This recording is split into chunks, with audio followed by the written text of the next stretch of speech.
Hey everybody, Christine and I just sat through another one of the anatomy trained seminars this morning. We thought that we would just talk about a little bit while it's still fresh in our heads. It was put on by Bill Parisi of Parisi Speed Schools. They're world renowned. They run the NFL Strength and Conditioning Coaches Association, as well as many other things around the world. And he's hooked up with anatomy trains. I believe it's Tom Myers. Yes. And I think they're over in France actually, and hooking up with them with the research that they're doing. So we're just going to talk real briefly about some of the things that we learned today. Mainly fewer injuries for athletes through the understanding of what we're hoping to gain here. The things that we learned last week and they reiterated this week is that the body is a system and that we have to deal with everything, and we cannot compartmentalize how we train, and that goes for mental and nutritional as well as physical. We always start training with movement and the ability of the body to move, mobility, agility, going into bracing, producing and maintaining tension is your catalyst producing force. From there, once we get the body in the right position and be able to brace it, we maximize leverages, making movements more efficient, and go into resiliency or elasticity of the body from that point, which is the actual production of force. Inline sport-specific training from there, which is fascia collagen laying, building and increasing tensile strength, and dynamic stretching response versus passive stretching response before and after the workout. All that is one thing. We've broken it down for years into many things, trying to get everybody on board with presenting it as one unit in a continuum, but much resistance from our members with that, not seeing the benefit of that, and therefore many injuries resulting from that, surgeries, physical therapy, chiropractic care, everything that we really don't have to get into if we train properly in the whole body in that continuum. One thing that they've said last week and this week is the body has one muscle in 600 facial pockets, okay? And we're going to post a slide with that to make that a little bit more understandable. Fascia being defined as a biomechanical autoregulatory system. Not going to go into that. They talk about the problems with sugar in the facial system, taking away elasticity from it. The interrelationship with the pec minor and the lower trapezius tie-in, which if this is not strong and this is tight, you're never going to get into that shoulders down, shoulders back, lats tight, torso tight, glutes tight that we talk about. We are also talking about the interrelation between the pec and the bicep, and this is just one connection going over this bone, but that fascia, that soft tissue, just does not stop. And they showed us that in a dissection, which was gross and cool at the same time. So when we're going through our workout and we're doing those warm-up bicep curls on that incline bench, stretching that bicep out, right, which is also stretching that pec out, it's one thing. It's not separate. And they confirmed that today, which is, I've known that practically, but I've never known that scientifically. So can you stop right there? Let me go ahead. So what he's getting at is with like the fascia, which is what all this training was about, is that it's this mucousy, slimy, adaptable kind of membrane that you might call it, that is like wrapped around all of the muscles and the organs and the tissues and everything in our body. So that's why he's saying that we are basically one big muscle. Like we have one brain, we have one muscle. Yeah, they're they're all separate and they have different names, and there's 600 different facial pockets that surround that area, but we're one whole unit. So working independently is what gets us into problems, and that's why we're so much into like the mobility aspect. We've been like, Mixed Gym has been like that since the beginning.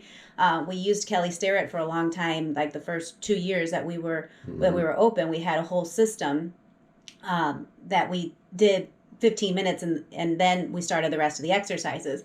But we went past that because so many people were either not doing it, coming in late, saying, oh, they missed that part, doesn't matter, we'll go forward. So we tried to change things up. Well, we've added that back in recently at the end. But again, we come into the same problems. If the workout goes long and you got to go, then that's the first thing that you skip. But it's also the first thing that will create long-term, if you do this, you won't have problems, I guess is what I'm getting at, or you'll have less problems. I have never had a broken bone, I've never had surgery, I've never had any like massive type of injury, but I believe that the reason for that is that I have kept up my mobility throughout all these years. I started in a dance background and then came into Mixed Gym and lifting and strength training.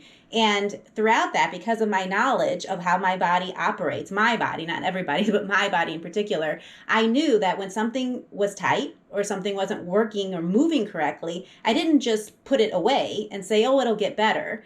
I open my mouth and ask the questions like, this is hurting, what do I do? And because of that knowledge with the Kelly Starrett work that I've done as well, I knew there were devices that I could use. The balls that we have, that double ball peanut thing, the rollers that we have, they're all in the locker underneath my locker that actually doesn't have anybody's name on it. But all of those mobility exercise devices are in there, and that's where we store them, just so that they're not in the open area and people don't roam out and just take it and leave with them.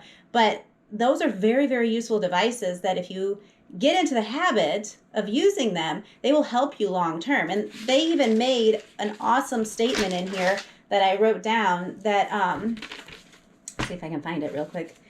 Okay, so plasticity, they refer to it as part of like the fascia breakdown, and movement and plasticity, they take time to remodel. So like if you have a certain pain somewhere, you can't just say, okay, I'm just going to work that area and it's going to get better. It's not. It just won't, because it takes time to remodel that area, to fix what is necessarily going wrong. Months and years. Yeah, it's not just like you can just do an exercise a few times in the gym once a week and then you're going to get better, or even a few times at home. It's not. It's something that you have to do over and over and over for an extended period of time. So that's why they refer to yoga as being a good thing. But if you think of yoga, what is yoga? It's a lot of stretching, moving, kind of things. So mobility training, which is what we call it in the gym, that ending part that we have now on all of our Coach Me Plus apps, the mobility training is the sweet spot. It's what you can use to fix that in the end.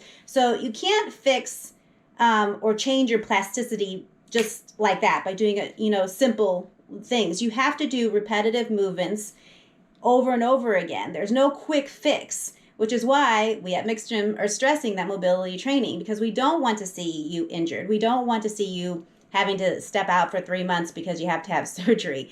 But you got to do the work, the mobility training. And I know we've said this lots of times before, but we're just getting more and more into it to try and get people to understand that process. And the nutrition side of it, they made a point of talking about the high sugar diets and the problems with that. What Christina said about what the fascia actually is. We look at healthy fats in our diet and their essential role to what we're doing. That pretty much wraps it up. The main thing that we're taking away from this is not just the mobility work, right? First, like I said before, first we have to get the movement, right? We have to get the mobility and agility. But that's not the whole thing. That is just one piece of it. The other part of it is participating in omnidirectional training, which the new Monsters program, which I came up with last year, and we're actually seeing much greater results out of that than we were the pure West Side way of doing things, is more along those lines, and it's, you know, not perfect by any means, but it's, you know, more along those lines. So bringing all these components together, whether it be the mental aspect, the physical aspect as far as the movement, nutritional, everything that we put together, we got to look at our training as one continuum. We cannot separate pieces out of that. And if you do, or if we do, then we're going to have problems. We're going to have injuries. We're going to have aches and pains and be spending time at the physical therapist or in surgery, and whatever. So as we're progressing in this and as we're learning about it, we're going to endeavor to bring the information to you, both through media as well, and more so even in person in the gym. And you got anything else? All right, guys. Thanks. We're out.